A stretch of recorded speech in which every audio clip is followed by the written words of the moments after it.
Hello, everybody out there in radio land. It's once again that time of the week where I come onto your dial and tell y'all everything that is going on here in the Kalamazoo community, as well as the state of Michigan, the so-called United States, and the rest of this whole gosh darn world from a working class perspective.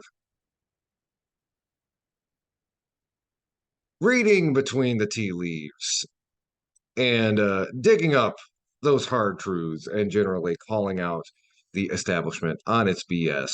Y'all listening to Media Cyphers only on 89.1 WIDR Kalamazoo. As always, the following thoughts, views, and opinions are not necessarily those of 89.1 WIDR or Western Michigan University, no matter how dope or insightful they may turn out to be. Well, we got a lot to talk about on today's show, as we always do.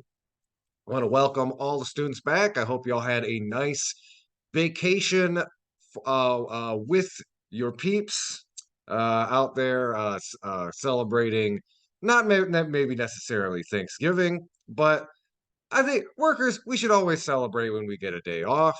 Perhaps someday when the workers take over, we can rebrand it. It's like, an Indigenous Peoples Feasting Day or whatever. But in any case, I hope you're able to spend some good time with your family.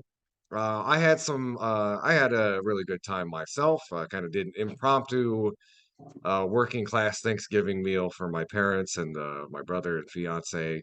And I was also lucky enough to spend last weekend out in LA with my fiance's family. I went to a music festival out there. Have a lot to be thankful for. And as activists and progressives and socialists and anarchists or whatever stripe of anti-capitalist you may be, I don't know. I assume that's usually the demographic that listens to this show. I don't know if you're a conservative, maybe you're hate listening, and in which case I hope maybe you learned something. But in any case, whatever stripe, I think there are some things that we have to be thankful for this year. The strike surge, Striketober, the summer of strikes. This has been a very good year for the working class. We've secured many victories in many different and diverse industries. From what was going on with the truckers earlier this year, to the UPS drivers, to the recent victory of Michigan's own auto workers, to what is going on with writers and actors strikes, and again the increased unionization across the board, including in industries like Starbucks, Amazon, and many industries that never have necessarily seen unionization before. So we've got a lot to be thankful for, and that is, of course, the direct result of the organizing prowess, the growing organizing muscle of today's American working class. We are reestablishing our footing, and we are really starting to see us reclaim our power. There's some really exciting things on the horizon too. When the head of the UAW is openly talking about the possibility of a general strike, and to be specific, they were talking about unions coordinating with each other so that their contracts all end in, I believe, it's 2028. But the idea of the working class all across the country engaging in some sort of broad collective action, it's something I've been talking about for years. And if you were to ask me even 2 years ago, I'd probably tell you, I think the working class of this country could get a lot accomplished through a general strike. Rich people, they talk tough, they talk a big game, but at the end of the day, they depend on our labor for their wealth and to keep the gears of their system flowing, going. Now, gears don't flow; they go. Sorry, to keep the gears of their system going.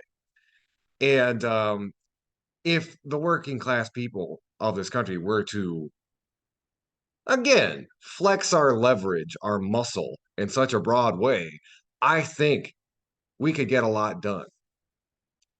let's look historically. I like looking at this example. The EPA was founded under what progressive hippie president? The answer is Richard Nixon. And as you'd probably know, Nixon was not a tree hugging environment. But what he was a president who was in power at a time where there was massive strikes, massive civil resistance, massive public pressure on the government to do something about environmental degradation and pollution. So, we might end up getting another 4 years of Biden. We might get another 4 years of Trump. But at the end of the day, if working people can realize their power, well, we can make the ruling class do whatever we want. It just depends on how strong, how united, how coordinated the working class is. And that is a possible future. That is a possible future out there, which is not something I could have really said even a year or two ago. So I think that's something that we have to be extremely thankful for this year and the season of strikes that has brought the working class to a much more powerful point than it's been in many years, if bold enough to say even decades. So with that, we've got, as I said, a lot to talk about on the show. We're going to focus on some important, critical statewide news and also give you some updates about what is going on in the Gaza situation and local solidarity efforts. I hope everybody, if you didn't get a chance last week to tune in, so I was just getting back from my California vacation, but want to give a special thanks to Kalamazoo Nonviolent Opponents of War, who were gracious enough to let us rebroadcast a talk that they facilitated here on campus just a few weeks ago. They were hosting a talk. Excuse me here, just a sec. They were hosting a talk by a well-known organizer and activist who has done lots of years of solidarity work on the Palestine issue. I think that was a critical perspective, and I want to make sure to bring up real quick some of the details. Mark Braverman, I'm sorry. So yeah, Mark Braverman was the person that they invited on campus to do the talk, and you can find that presentation online if you didn't get a chance to see it. I'll be reposting the link on our Facebook page. But if you look up wmish.mediasite.com, it is posted up there. It's about an hour and a half, but really critical, really insightful stuff. And we'll probably be rebroadcasting it again over the holidays. But if you want to watch it or listen to it in the comfort of your own home, on your own schedule, there is a way to do that. We'll be posting that link on our Facebook page.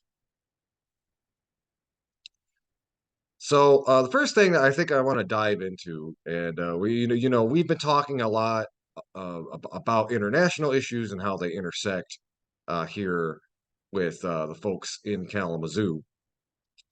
But I wanted to hone in on something that is very specific to our city. I mean, it is granted related to national issues that we have with gun violence, but I wanted to begin today's show by highlighting some excellent coverage from Now Kalamazoo about the current state of gun violence here in the city.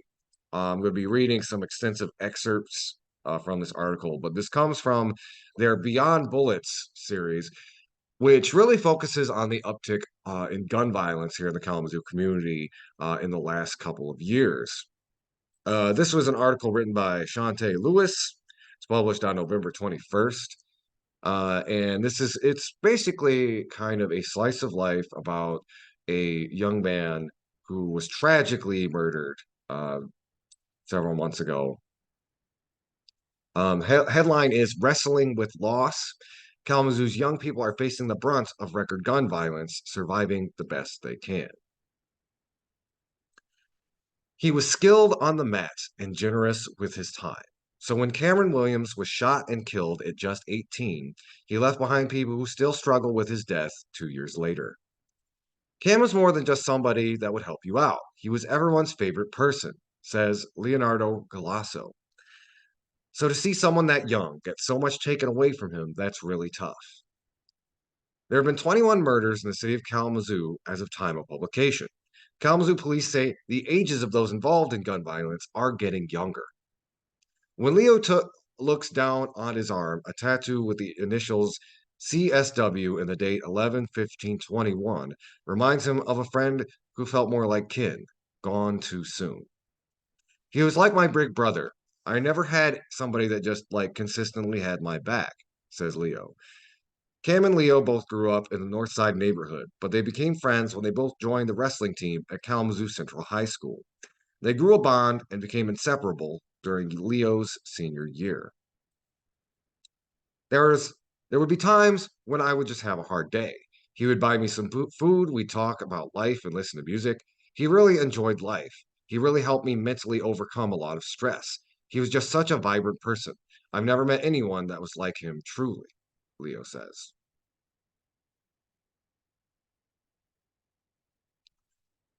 Skipping down just a little bit in this article. It was 5 months after high school graduation, just after his 18th birthday. He just moved to Battle Creek. Cam was killed in a drive-by shooting.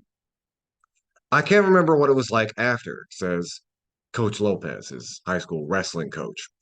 When you see kids as a coach coming through your program, you know these kids have potential. You're like, wow, what could have Cam been? And that's what I always think about, even back to that day. How could it have been changed? I don't think people realize how much he really did for the people he cared about. I don't even know if people realize that he was just with the wrong people, says Josh. Leo says he also spiraled into a dazed emptiness, and the period surrounding his friend's death is still a blur. I had a few other people pass the same week Cam passed, and it was just like back to back. And Cam being someone I was so close to when I went to college, it really impacted me in a way I think many people wouldn't be able to realize. Like many teens in Kalamazoo, Leo found himself navigating a mournful landscape for which tools were never provided. While he tries to make sense of it, if he's honest, it just feels cruel. If I got a message to any of the young men and young women out here, it's that killing someone doesn't make you tough. I honestly think Cam was a lesson for all of us to really take care of each other and to take care of ourselves, says Leo. He really was my motivation. Again, that was written by Shante Lewis as part of Now Kalamazoo's Beyond Bullets series. If you want to read the full article, that is at the nowkalamazoo.org website. Again, one of our favorite outlets here in town. They do a lot of critical coverage that even uh, local television news and even the Gazette won't necessarily touch. So big props to them. And again, for not just that article, but the entirety of their Beyond Bullet series that really puts a human face to these gun violence statistics that we've been seeing here in the area of Kalamazoo over these last couple of years. Oh, we're going to take a quick little break. When we come back, we've got some local Michigan stories to hit on.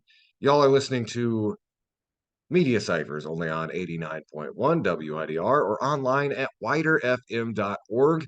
I also want to let folks know we have a Facebook page and a podcast. You can find that on most podcasting apps. That's Media Cyphers Kalamazoo. Keep your dial locked to 89.1 WIDR, your only source for political revolution.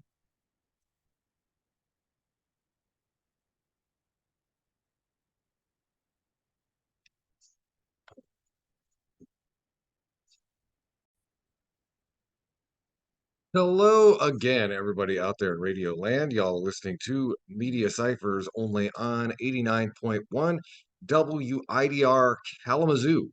If you're just joining us, we just did a short story about gun violence from Now Kalamazoo's Beyond Bullets series. Highly recommend it. They're doing some really great coverage about that here in the Kalamazoo area. Next issue we're going to talk about, though, this is more at the state level.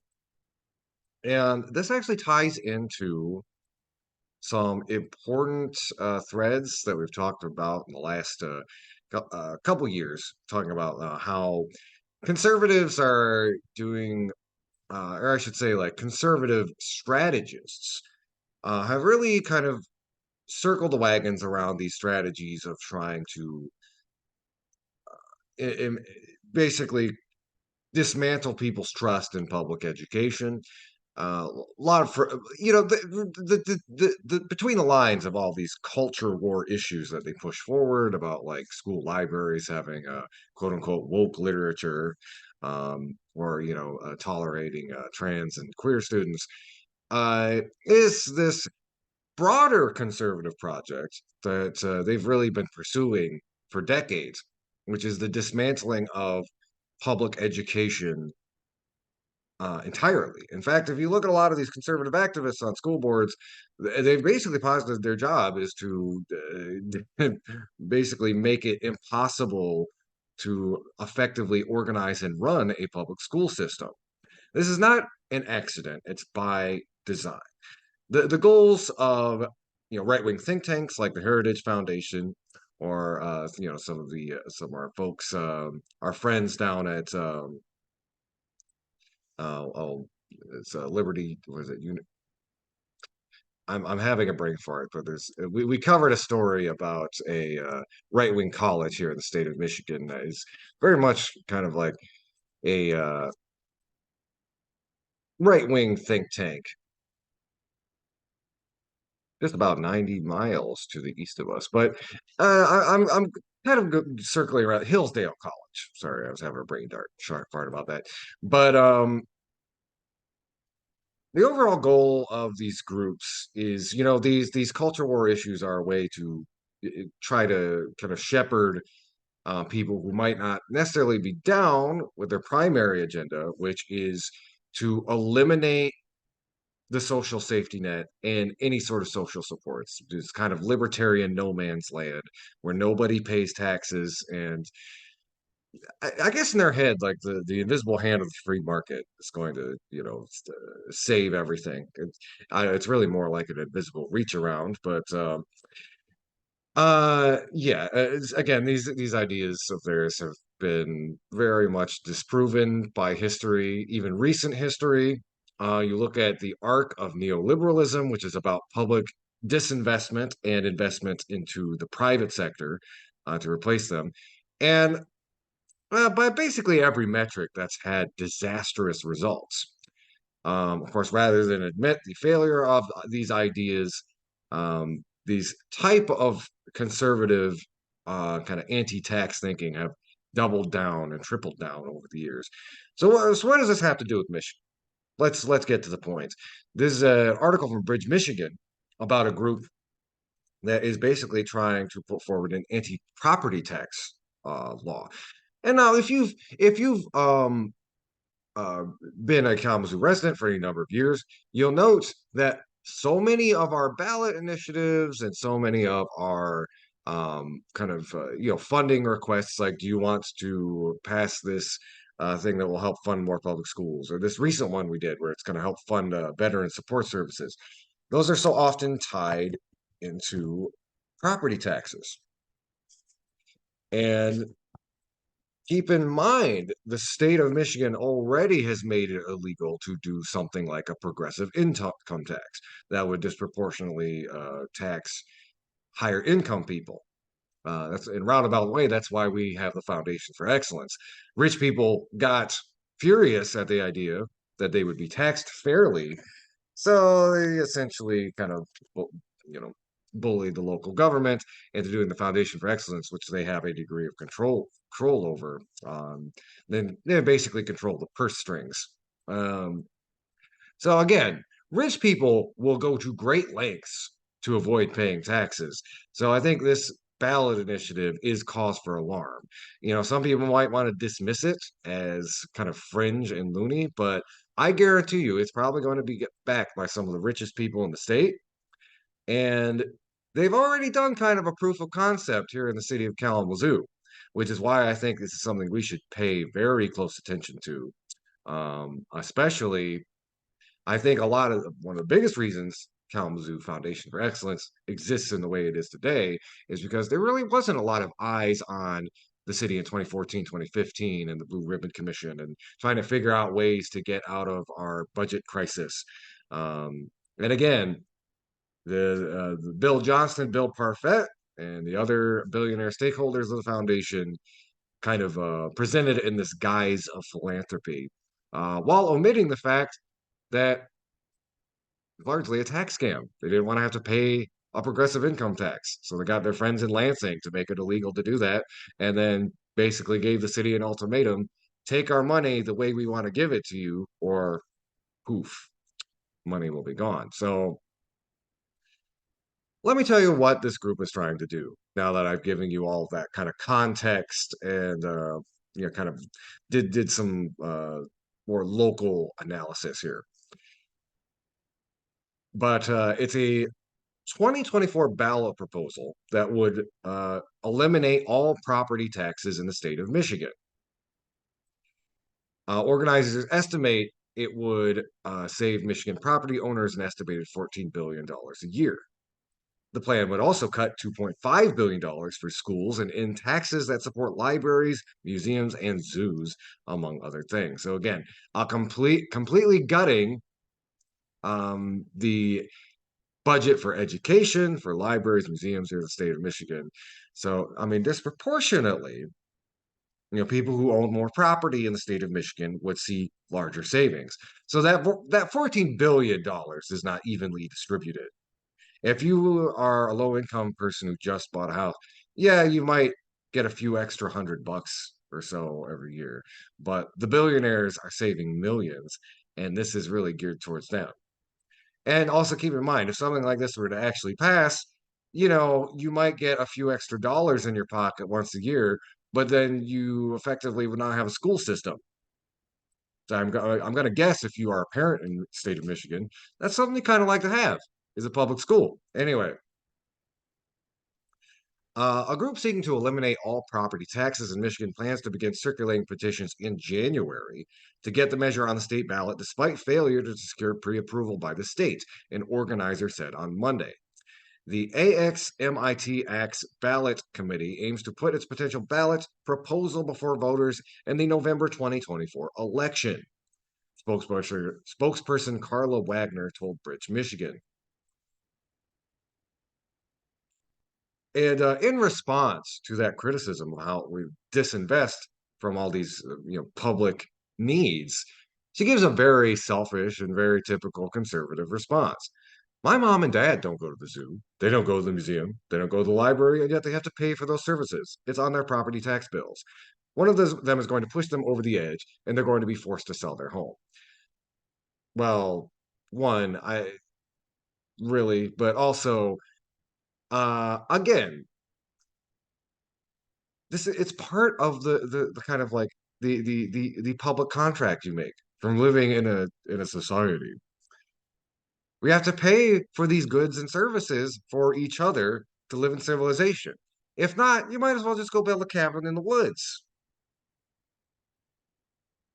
and go live there if you don't want to pay property taxes. But at the end of the day, these people want to have their cake and eat it too. They like their nice little suburban roads. They like being able to drive and do this and that way. They want to be able to have access to society without having to pay for it. But again, that's some side commentary. Let me tell you a little bit more about the specifics. The Board of State Canvassers on Monday deadlocked on the proposed 100-word summary, effectively blocking the optional approval that groups often seek from the board to avoid future legal challenges.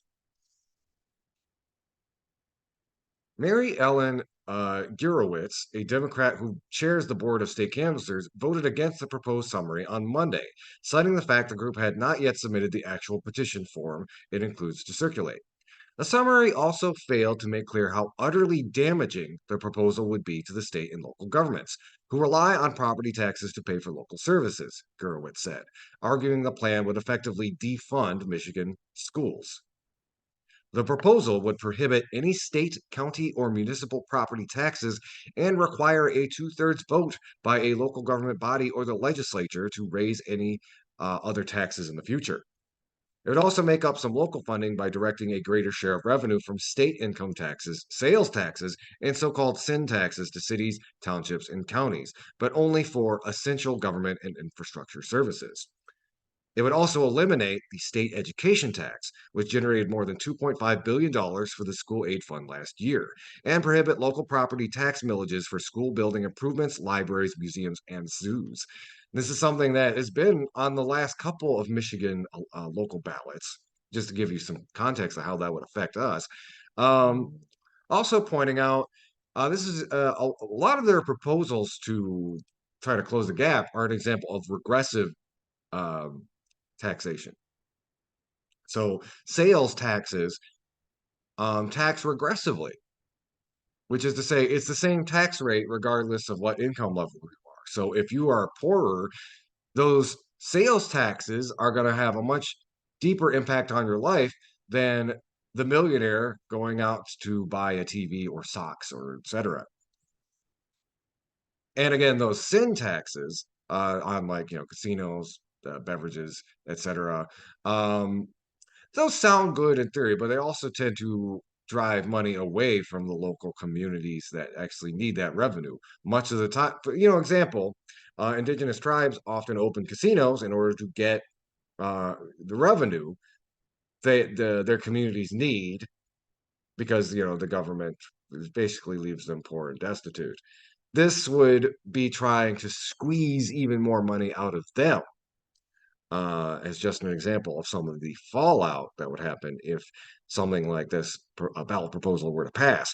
And Gurewitz is absolutely right there that they are not being honest with the terrible effects this would have on the social safety net here in Michigan, and some of our bread and butter essential services like schools. And that's part of their strategy, I'm going to guess, because if they make it to the ballot in 2024, they're just going to be pushing lower taxes, lower taxes, lower taxes. Everybody wants lower taxes. Nobody wants to pay high taxes. That's a very attractive thing to your average voter. And if you obscure the fact that you're basically going to gut Michigan's entire school system, then people maybe won't have as many second thoughts about voting yes for it on the ballot. So it is very important to be honest about what kind of effect that would have on the Michigan's education system as well as any number of public services that we have. Going on to say this was echoed by the former chair of Michigan Democratic Party, Mark Brewer, an attorney for an opposition group called Michiganders for the Commonwealth. The summary is fatally defective because it does not disclose the effects of the proposal. Michigan will spend about $19.4 billion in school aid fund revenue on K-12 districts this year, according to the state budget.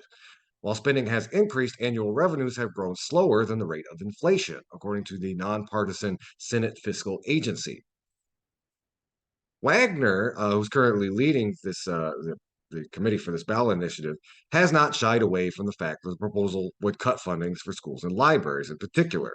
And this is where they're really saying the quiet part out loud. Let them fail, Wagner said this fall at Michigan GOP's biennial Mackinac Republican Leadership Conference.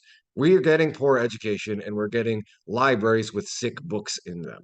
So again, this is tying back to the recent kind of attacks on quote unquote wokeness in our libraries and our schools. They're trying to tie this all together into a nice little package to adhere to their primary agenda, which is gutting public school services like public education. Says outright when asked about the $2.5 billion that would be stripped away from education funding, I don't think we need to replace that $2.5 billion. So again, if you want to read more about that, this is an article from Bridge, Michigan. Michigan Anti-Property Tax Group seeks to get on 2024 state ballot. This is written by Jonathan Oosting on November 27th. Really important, and this is something that we need to pay a lot of attention to in the coming year, because just to underline everything I've just said, if something like this passed, it would be an absolute disaster for the state of Michigan. Y'all are listening to Media Cyphers only on 89.1 WIDR or online at widerfm.org. We also are on Facebook. We upload our full episodes onto YouTube, and I want to encourage folks subscribe if you'd like to our podcast. You can find it on most podcasting apps. That's Media Cyphers Kalamazoo. You can look it up and listen to all of our wonderful coverage and analysis at your leisure. We're going to take another quick little break. When we come back, we've got a story that intersects with the ongoing crisis in Gaza and politics here in the state of Michigan. Y'all listening to Media Cyphers only on 89.1 WIDR, your only source for political revolution. Hello again, everybody out there in Radio Land. I'm your host, Andy Argo. You're listening to Media Cyphers here on 89.1 WIDR. This next story we're going to talk about, this is kind of an example of, well, this is how the sausage gets made. And as we're kind of introducing for the break, this is an intersection between local Michigan politics and what's going on in Gaza, and particularly the increased heat on Michigan Representative Rashida Tlaib, who is one of the few people in Congress who's actually being a human being about what's going on over there and calling for a ceasefire to protect, again, the innocent people getting killed in Palestine. And graciously enough, her also pointing out that, the death of Israeli civilians is bad as well. But she has just been getting consistently dogpiled, misconstrued over the past several weeks, but not only by the the typical conservative rogues gallery, but even by fellow progressives like Dana Nessel, particularly over language such as "from the river to the sea." As we talked about on the last week's show, words and phrases have an etymology; they have meanings. "From the river to the sea" is not anti-Semitic. But it is often slandered as such. And since then, basically every pro-Zionist branch of American politics has been gunning for Rashida.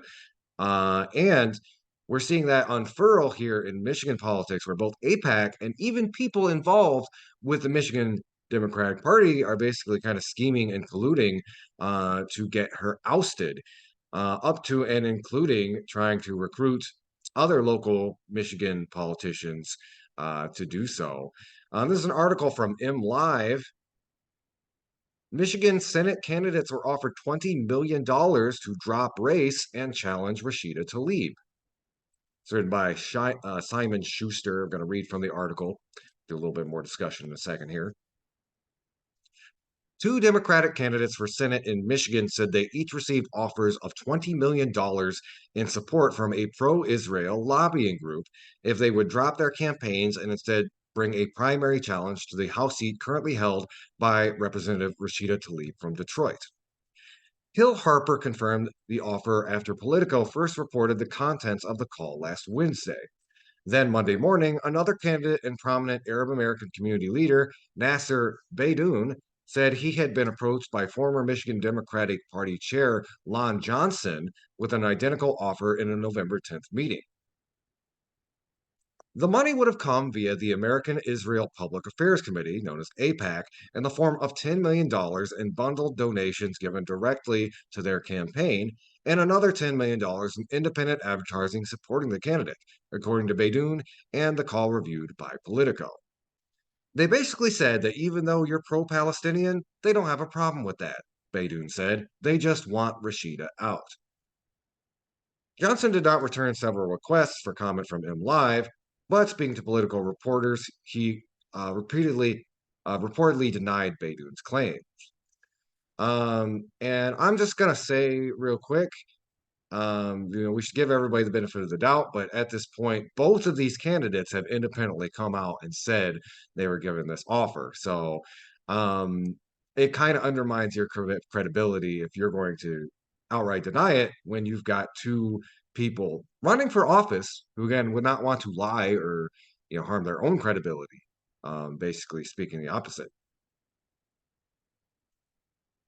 Baidoon, who considers Tlaib a friend, said he immediately rejected the offer.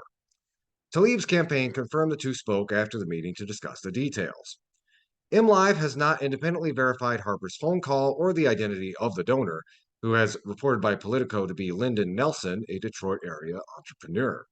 Harper said on Twitter about the episode isn't about one person or one phone call. It's about a broken political and campaign finance system that's tilted towards the wealthy and powerful. And I really want to uplift what Harper said.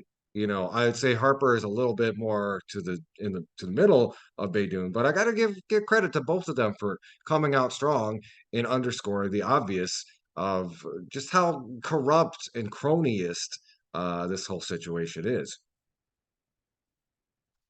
AIPAC is the dominant force in U.S. foreign policy discussions around Israel and wields significant monetary heft in elections. The group has reportedly committed $100 million to defeat Tlaib and three other progressive members of the House, collectively referred to as the Squad, for their outspoken criticism of Israel and advocacy for Palestinian rights.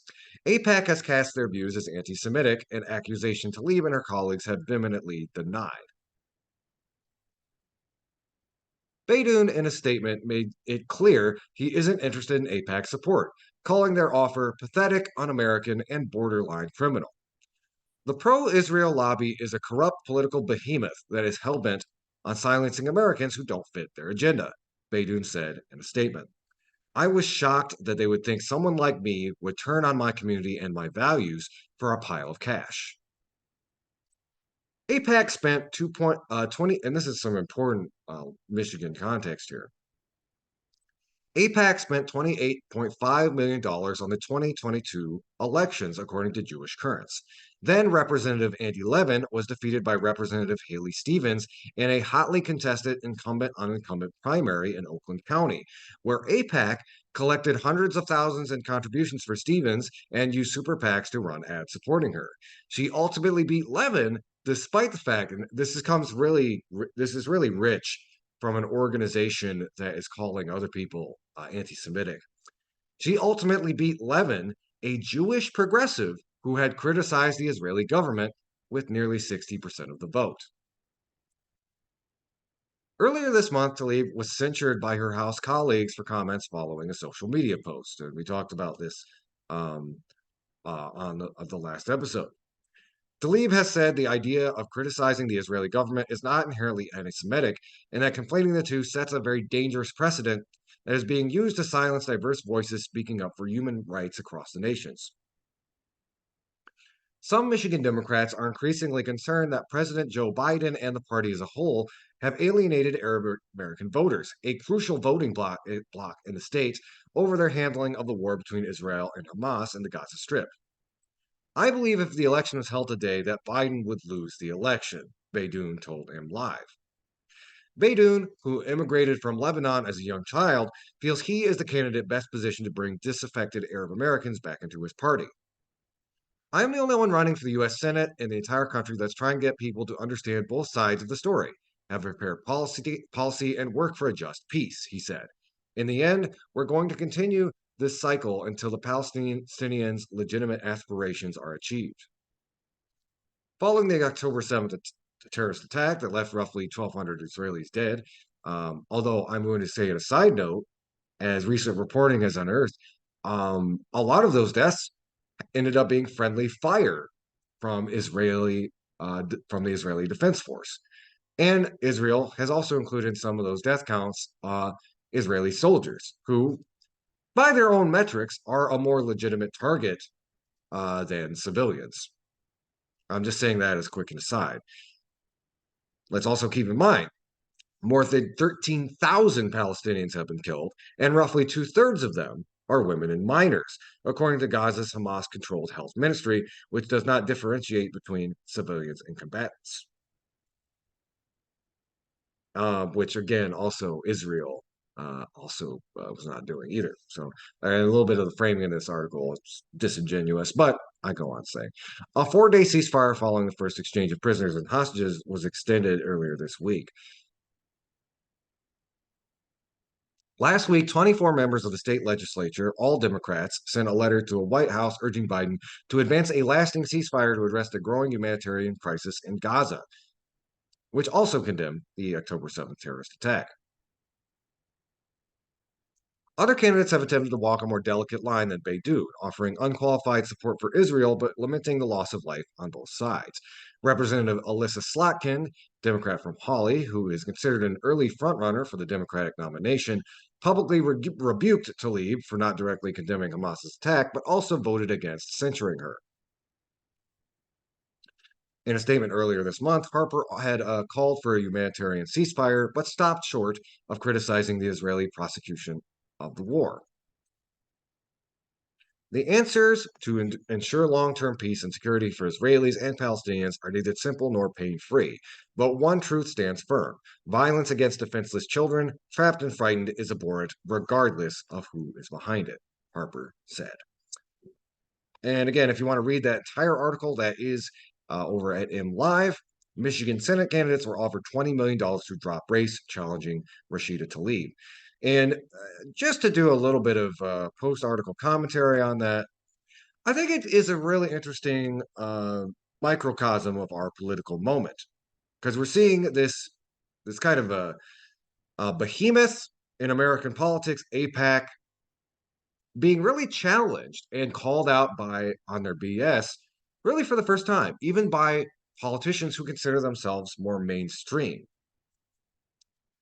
Something is really changing, and we've been covering this geopolitical topic for many years on our show, and I think this is the first time I can recall that even mainstream sources and mainstream voices have been overtly critical of Israel.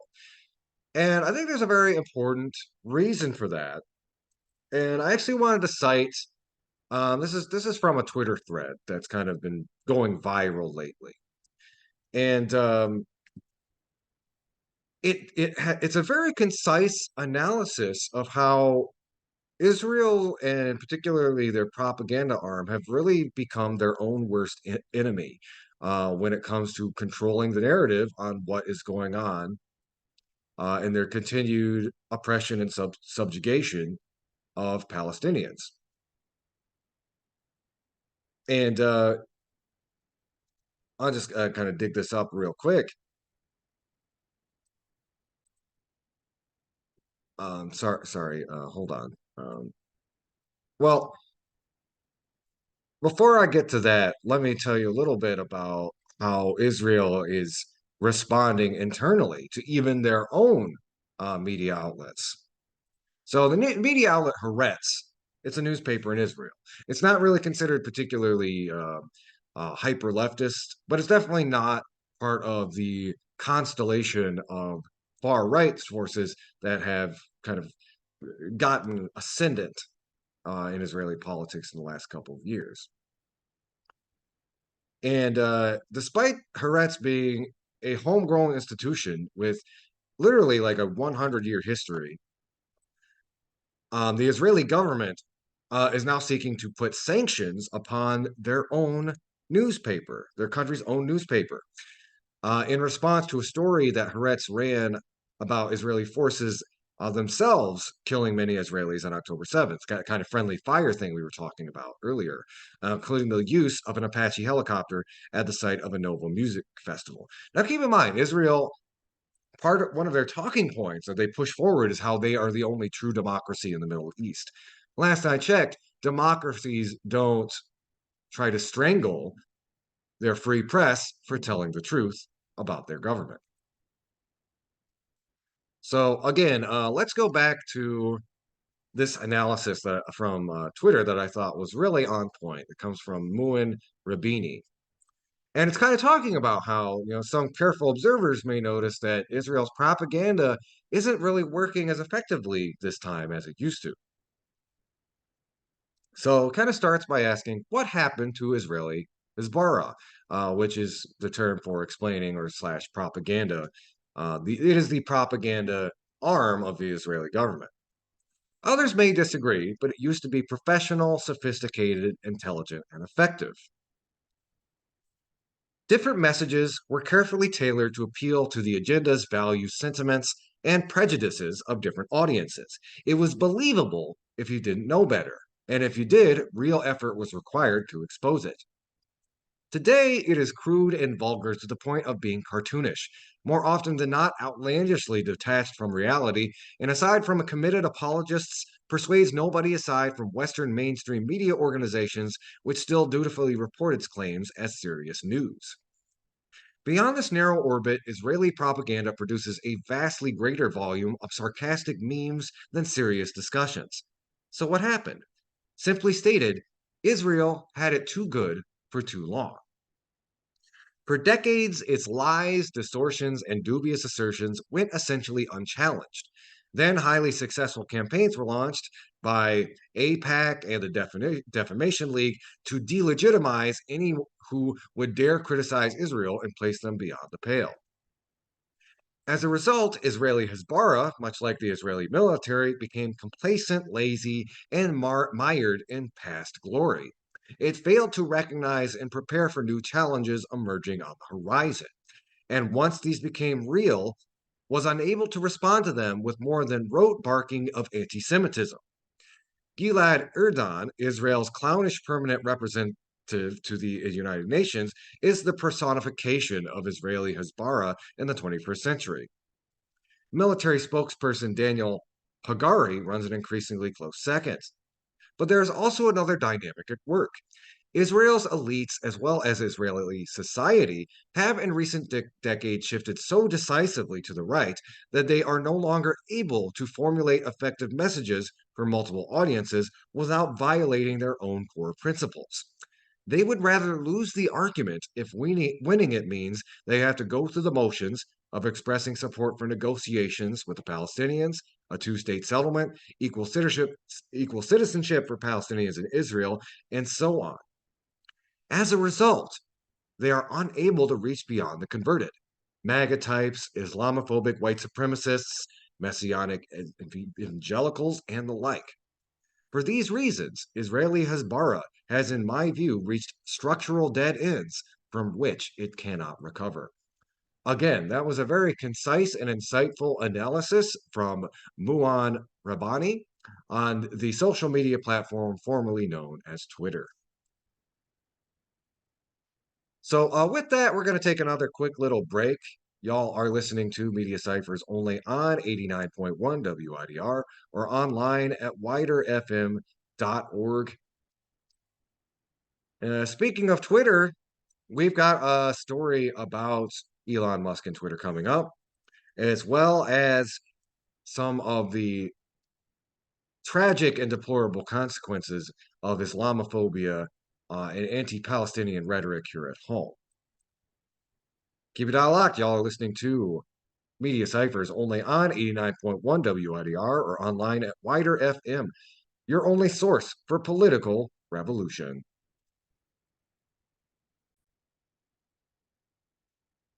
Hello, we are back. This is Media Cyphers only on 89.1 WIDR or online at widerfm.org. So we've got a few more articles kind of talking about international issues, and this one comes to us from our longtime co-host Nora. She sent this along our way. I thought it'd be important to share with all y'all out there because it's kind of talking about this again, the Israel-Palestine conflict from a somewhat different angle, and particularly how it intersects with the LGBTQ population living there, and the kind of how it's used as a propaganda tool. And part of what we're going to talk about here is this idea that Palestinian leadership is innately homophobic. Now, to be completely fair, yeah, Hamas is homophobic. That is true. And they have been known to have very draconian attitudes about the LGBTQ community. But that doesn't mean that there aren't sectors of the Palestinian community that are, more secular, more accepting of the queer community. This has been true historically, especially going back through the decades. Before the formation of Israel, we had a more kind of secular and cosmopolitan Palestine. Many groups pursuing Palestinian liberation throughout the decades have had a neutral, if not more pro LGBTQ stance. People's Front for Liberation of Palestine, PLO to a certain extent. And in fact, as we talked about on a previous episode, Israel had a large hand in emboldening and strengthening, like literally through financial resources, Hamas and other Islamist organizations in that area. So, Israel does this very cynical thing where it goes back and says, "Well, look at if you're gay in Palestine, why do you support these terrorists who want to cut your head off?" And it's like, my brother, you literally uplifted and funded those organizations. Again, they do it, and it was part of deliberate strategy to uplift organizations to lead Palestine that would be less sympathetic to the global public. But as with every issue, there's always more nuance and more complexity than you really want to grant it. And as this article goes into, it is a lot of the pot calling the kettle black. America and Israel are going through a resurgence of homophobic and transphobic rhetoric, hate crimes, and legislation. And very, very cynically, you scratch an American evangelical conservative, and they will hate gay people 99% of the time. But the 1% of the time, they can use gay people as a prop to point at the barbarism of like Islamic jihadists in the East. They will use openly, while again trying to legislate them out of existence here in the United States. It's become a very cynical thing that we see crop up in the media, almost like clockwork. Anyway, let's go ahead and dive into this article from The Nation. This is published November 16th. Gaza's queer Palestinians fight to be remembered. As Israel's attack on Gaza carries on, Palestinian history is being ripped from existence. Entire family trees are being uprooted and scorched. This kind of annihilation doesn't just harm the physical body of a people, it attacks their ability to pass on their knowledge, their stories, their customs, and their culture to future generations. As in other genocides, a central intent of this erasure is to eliminate not only lives, but a collective memory as well. The loss is incalculable. For queer and trans people in Gaza, already existing on the margins of society, the erasure is tenfold. Israel's far right government, despite aligning itself with homophobic powers across the globe, insists that the Israeli state is a haven for LGBTQ people, in contrast with Palestine, where it is implied no queer person could last even a day. This pinkwashing is part of Israeli propaganda that erases the existence of queer Palestinians. Reporting from the queer bloc of the recent National March on Washington to Free Palestine, Stephen Thrasher writes in Mondoweiss, but this faux moral superiority pinkwashes the way LGBTQ Palestinians are not welcome in Israel, nor increasingly in the United States, and it tries to hide the brutality of their lives under apartheid even before October 7th. And as if their own governments and religious zealots don't enact lethal homophobia and transphobia, Israel and the United States' pinkwashing condemns Palestine as inherently homophobic and transphobic. Israel's pinkwashing not only implies that there are no LGBTQ Palestinians, but also that they cannot possibly accept it as they are, where they are. In other words, they must flee to the more quote unquote civilized society, i.e., a white European one. However, LGBTQ Palestinians are finding ways to counter these narratives and make their existence known, even as Israel destroys the world around them. Chief among their outlets is an interactive website, Queering the Map, that allows users to pin stories and memories of their queer and trans experiences all over the world. The site was launched in 2017 by founder Lucas La Rochelle. Its mission was to gather submissions from queer people and create a global digital archive of queer memory. In a moment when journalists have been under attack and a blockade on electricity has severely limited the ability of people in Gaza to get their message out, queering the map has become an essential tool for queer Palestinians whose stories could have disappeared beneath the rubble altogether. The entries are equal parts romantic, wistful, and heartbreaking. The testimony of people trying to find love and beauty in a world that wants to erase them from existence. In one submission, someone wrote, IDK how long I will live, so I just want this to be my memory here before I die. I'm not going to leave my home come what may. My biggest regret is not kissing this one guy. He died 2 days back. We had told how much we like each other, and I was too shy to kiss the last time. He died in the bombing.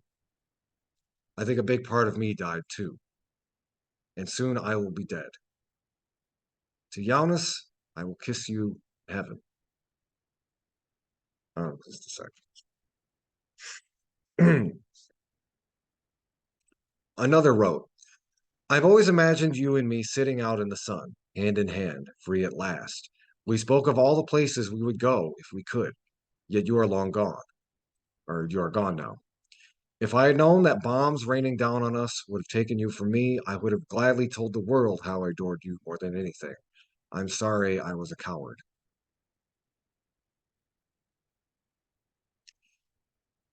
In just a few short lines, these anonymous Palestinians were able to capture all that is lost when people are annihilated. Each of the submissions is pinned to Gaza, though the date they were uploaded to the platform is unknown. Israel conducted airstrikes on the Gaza Strip throughout 2022. A 3-day attack in August 2022 killed 46 Palestinians and wounded 350 people. It's hard to discern which specific Israeli missile killed the lovers and crushes these submitters wrote about, highlighting the ongoing trauma from Israeli military bombardments faced by Palestinians in Gaza. Another post read, a place where I kissed my first crush. Being gay in Gaza is hard, but somehow it was fun. I made out with a lot of boys in my neighborhood. I thought everyone is gay to some level. Unsurprisingly, many struggle to hold the two identities as able to coexist. Commenting on some Palestinian screenshots on Queering the Map's official Instagram page, some have posed questions like, how do queers support Palestine knowing they will execute them for their identity at the first opportunity? And maybe visit Palestine and check if it's not punishable by death. Yell slay when you get there. They love it. So again, a lot of sarcastic trolls responding to these really kind of heart-tugging messages. These comments deliberately overlook the more immediate punishment, the collective punishment for being Palestinian in the Gaza Strip, the West Bank, or even Israel. More than 13,000 people, including over 4,000 children, have been killed in Gaza since October 7th. These comments deflect from the executions that are happening every 15 minutes as Israel continues relentless airstrikes on Gaza with illegal chemical weapons like white phosphorus. Comments like these rely on racist tropes about Palestinians to deflect from the violence all Palestinians are subjected to. Tropes that green-lighted journalistic malpractice when unverified reports of Hamas beheading babies circulated in mainstream media, which were later retracted by the White House. Tropes that are directly responsible for the current ethnic cleansing of Gaza. People are being decapitated in Gaza, not for being queer, but for being Palestinian. In an article about pinkwashing, Al-Qaz, a Palestinian civil society organization for sexual and gender diversity, writes, when queer Palestinians are spoken about by Israel's defenders, it is only to paint a portrait of individual victimization that reinforces a binary between Palestinian backwardness and Israeli progressiveness. These portrayals suggest that Palestinian society suffers from pathological homophobia and that no dissenting voices could ever survive for long within it. Pinkwashing tells queer Palestinians that personal and never collective liberation can only be found by escaping from their communities and running into their colonizers' arms. By painting Palestine and Palestinians as intrinsically homophobic, Palestinian resistance is framed as antithetical to queer liberation, while Israeli occupation is a form of queer salvation. In fact, Israeli security forces have admitted to deliberately threatening and outing queer Palestinians as a tactic to intimidate them into working as informants. Communities of color in the U.S. know the ramifications of transphobic and homophobic scapegoating. People of color are often depicted as innately more homophobic than their white counterparts. Yet, when black trans people are murdered across the country with impunity, or when state governments pass policies that force families with trans children to leave their homes for safer cities, we don't insist that these places be decimated for their violent views. When it's not the global south we're talking about, we tend to be better able to understand that transphobic and homophobic violence are not reflective of the whole. Witnessing queering the map in a time of war brings to mind another map created from a need for self definition against U.S. war propaganda. In 2010, Iraqi artist Wafa Bilal created a performance piece, And Counting, where his back was tattooed with dots for each Iraqi killed by the U.S., and to challenge American desensitization to the catastrophic loss of life during the height of the Iraq War. The piece was performed over the course of 24 hours in a New York City gallery. He was not able to tattoo all 100,000 dots representing Iraqis killed, a conservative estimate. Some say the total was closer to 1 million, before running out of space on his back. Belil sought to commemorate the dead as well as challenge American audiences to interrogate their relationship to the people they typically saw as simply statistics. He did have the luxury of distance from these numbers. His own brother, Haj Bilal, who did not have the luxury of distance from these numbers. His own brother was killed by a U.S. airstrike in 2004. Going on, it is vital to unravel the misinformation that keeps people consenting to wars where thousands of children are deemed acceptable collateral damage. It is vital that these children stop being forced to write their names and their little siblings' names on their arms so they may live long enough to feel their own heart flutter after meeting a new crush. So they can know the uncertainty of tangling fingertips as you try to decide whether or not to reach for their hand, so that they might someday experience all of the ways one can love and can even write their own memories into queer archives. Queering the map can be seen as a digital version of this act of memory keeping for queer people as their loved ones are killed and the end of their own life feels imminent. More than the shocking horror of seeing their bodies mutilated by Israeli missiles, the memories of Palestinians in Gaza become a connective tissue for people like myself, who have also had first crushes and been in love and had to hide it for a myriad of reasons. I read these stories and grieve the people whose desperate fingers typed them. I think about them and wonder if they survived the US funded Israeli airstrikes, if they were able to leave new notes on the queer map, if they will be able to rebuild Gaza in their image with their love and memories, if they will one day be free of occupation travel restrictions to wander the globe and experience the different pulses of queer communities and come back home to Gaza, sharing their stories with dear friends. Reminiscing over the parties they went to, the people they kissed, the meals they shared, and the queer memories they made. So, again, that was an article from Sarah O'Neill from The Nation. Gaza's queer Palestinians fight to be remembered. So I think, folks, we're going to close out the show. To be completely honest, I need to get like a beverage and a snack in me before we do my next program, which is more of a fun music show starting at 2 o'clock.